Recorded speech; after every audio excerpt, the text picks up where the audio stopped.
Hi, I'm Mike Ebert, and we're talking today with Mike Licona, who is a New Testament historian with the North American Mission Board. And Mike, we've been talking about evidences for Jesus' resurrection, and you've talked about a couple of theories out there that maybe 100 years ago scholars thought held some credence. The hoax theory that Jesus' body was removed from the tomb and then hidden maybe.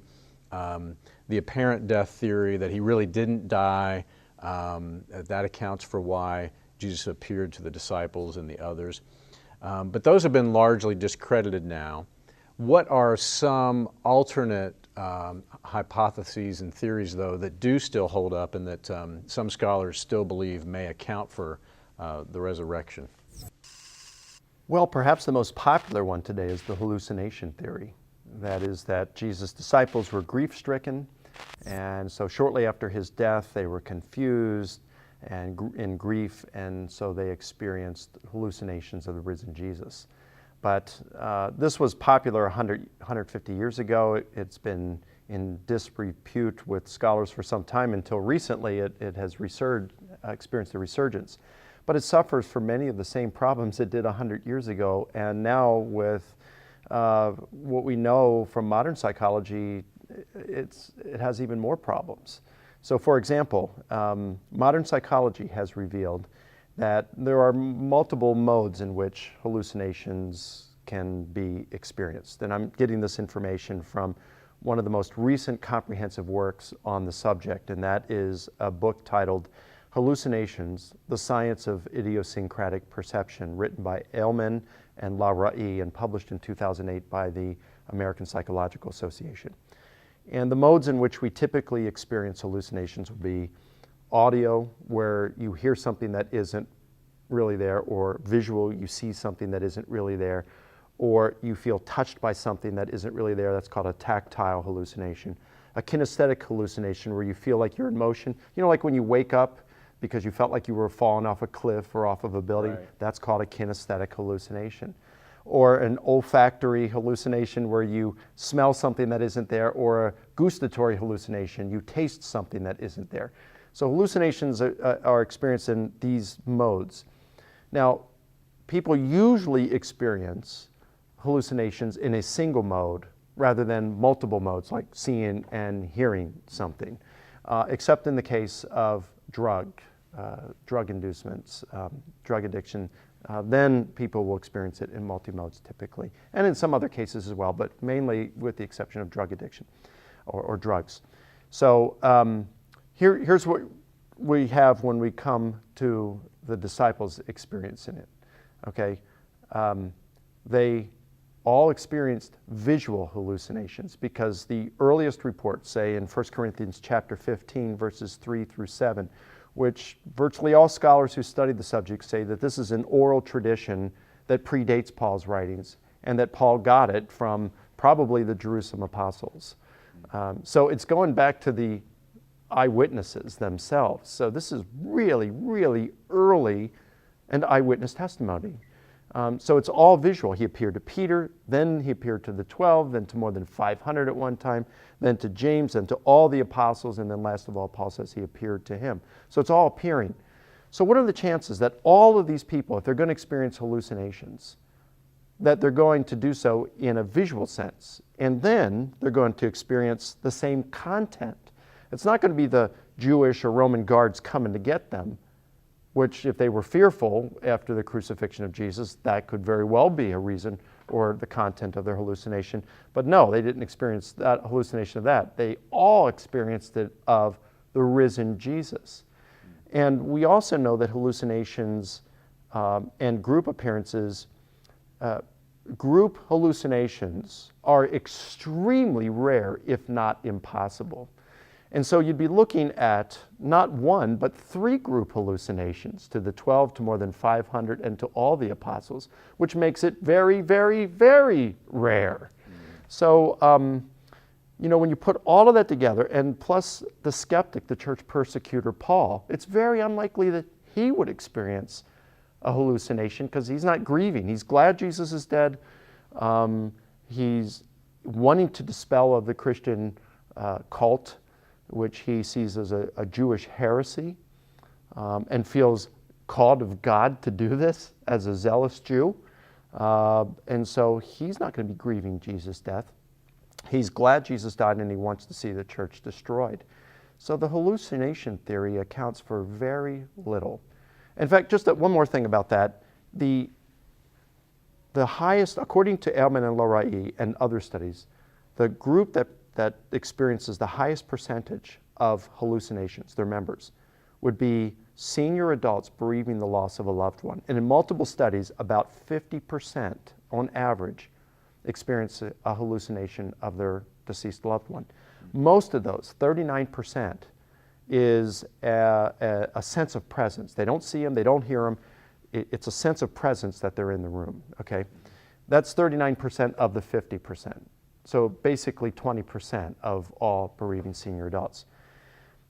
Only 14% of those 50% experienced a visual hallucination of their deceased loved one, or 7% of all bereaving senior adults. So if that's the highest group, then how likely is it that, since the disciples are not senior adults, they're probably pretty young guys in their late teens, early 20s, that not 7% of them, but 100% of them experience visual hallucinations with the same content many times simultaneously, and that the content was such of nature that they all thought that they were experiencing having the same experience. Right. The probabilities of these are just astronomically low. And so you can see why the hallucination theory doesn't work well at all. Yeah, that one seems pretty easy to dismiss. Are there others that, though, are maybe currently in vogue with more scholars that are a little tougher to dismiss? Or? I don't think so. There's another one called the metaphor hypothesis, put forth by people like John Dominic Crossan of the Jesus Seminar, Marcus Borg, his colleague, and some others. It was more popular a couple decades ago. It's still popular among some today to say that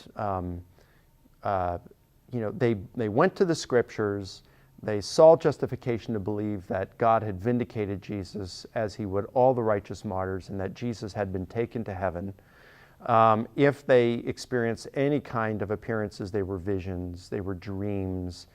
They wouldn't have thought that Jesus was raised in a bodily sense, and that they used the term resurrection as a metaphor for Jesus' continuing power and presence and peace within the church. Mm-hmm. So again, there's a few scholars who would say that today, but that is crazy as well.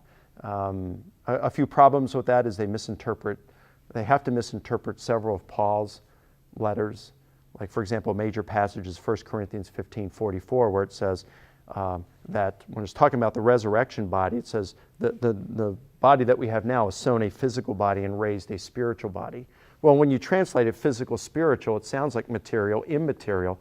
And that's the way a few translations, like the Revised Standard Version and the Amplified Bible, and I think the New Jerusalem, that last one, have translated. But that's a mistranslation.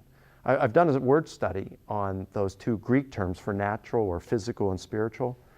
And spiritual can be translated as immaterial, but it can be translated a number of other ways as well. But the killer of that argument is the term that's translated physical. And most English translations render it as natural.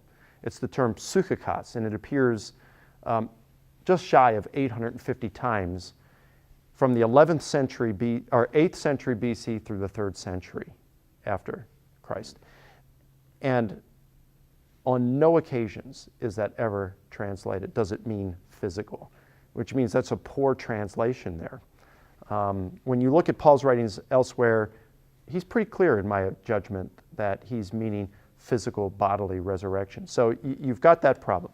But another problem with the metaphor is Paul linked the future resurrection of all believers, himself and all believers, on whether Jesus rose from the dead. Christ is the first fruits of those who sleep. Of the believers who have died, and that we will all be raised. Christ raised, around the year 30, and then the rest at Jesus' second coming. So if you're just going to use it as a metaphor for Jesus' continuing power and presence, then that gives us no hope for resurrection. Obviously, Paul, if he's going to base our future resurrection on Jesus' resurrection, it couldn't have been a metaphor. And Paul was very clear that if Christ has not been raised, because of all the suffering that Christians have to go through, especially back in that first century and even in many countries today, with all the suffering they go through, if Christianity is a false religion, then we're of all men to be pitied and we're fools. So yeah, it's not a metaphor. And one other thing I would add is if the Christians meant it as a metaphor, then why is it that when all the skeptics, the opponents of Christianity, like Celsus, like others report, that they're responding to a physical resurrection? That's the way they understood the Christians. And the Christians had every opportunity to respond by saying, no, you misunderstand. We don't mean physical resurrection. But no, instead, they defended physical resurrection. So everything points to the Christians proclaiming the physical bodily resurrection of Jesus, and not that it was being used as some metaphor for Jesus' continuing power and presence in the church. Now, Mike, what about those who would just say, okay, I've looked at the evidence and I've heard the case that history makes for the resurrection of Christ, but there's just not enough, it doesn't add up for me? Well, I'd say to them, this is why historical method is so important. It does reveal the strengths and the weaknesses in a hypothesis. And historians are responsible for going with the most probable explanation. And when we take the facts, the historical bedrock, we don't even have to consider the empty tomb, we don't have to consider the appearance to James, or all these other things, that the second tier facts, you could say, and just look at the historical bedrock, those facts that are so strongly evidenced that it is those facts have persuaded virtually all scholars who are studying the subject, a heterogeneous group of scholars, to grant them as historical facts. You say, well, what do we do with these? And when you follow the criteria for the best, or the inference to the best explanation, explanatory scope, explanatory power, plausibility, less ad hoc, the resurrection hypothesis wins. It explains all those facts. It explains them without forcing them to fit. You don't have to improvise in any sense or add any non-evidenced assumptions. At most you could say, well, it assumes God exists, but that's far from being non-evidenced. And even if a person isn't convinced by the evidence for God's existence, that's still a long way from saying there's no evidence for it. And then finally, plausibility, that's the one that you could say, we're going to have problems wrapping our arms around here, because we know that people they're not raised from the dead by natural causes.